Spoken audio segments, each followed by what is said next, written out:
Doctor साहब वो बहुत तकलीफ हुई आप लोगों की तकलीफ को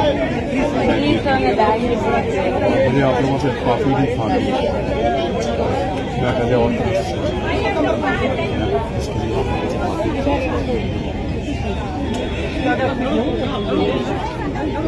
इसके लिए हम दरगुजर करने वाले जानता हूँ आप लोग को चुप को महसूस करते हाजी बहन बहुत पहले से बहुत बेहतर हूँ अकेला नहीं समझना, पूरी कौम आपके साथ।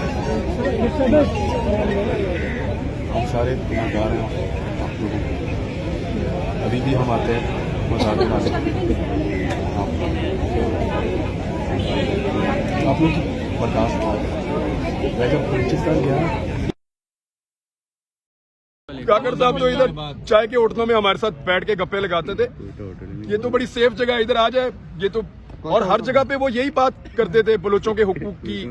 काकर साहब हर जगह पे यही कहते थे कि बलूचिस्तान के लिए आवाज उठाओ, हमें वो बहुत कहते थे। तो काकर साहब को मैं उम्मीद करता हूँ वो यहाँ पे आएंगे, क्योंकि वजीर दाखिला भी बलूचिस्तान के थे। आज का के पास कोई इख्तियार है अभी कि वो आके बात करें? भाई जो लोग यहाँ आ रहे हैं किसी के पास भी कोई इख्तियार है, सिर्फ आना जरूरी है, इख्तियार जरूरी नहीं है। सर काकर साहब कह रहे हैं कि सारे एजेंट है इसलिए मैं यहाँ पे नहीं आ रहा हूँ, इस पे आप क्या कहेंगे? उधर तो काकर साहब पहले तो ये नहीं कह रहे थे, अब ये कह रहे हैं, मैं तो हैरान हो रहा हूँ। इधर से सर मुफाहमत की बातें हो रही है, वहाँ जान सकते की जो बयान आते हैं कोयटा में प्रेस कॉन्फ्रेंस बैठ के इनके खिलाफ ये एजेंडे पे हैं, दहशतगर्द हैं, ये फिर किस तरह कमेटियाँ या अमन या मुज़ाकरात कामयाब होंगे, ये बातचीत चलेगी आगे? वहाँ उसने अपना महाज सरगर्म किया हुआ है इनके खिलाफ नफरत।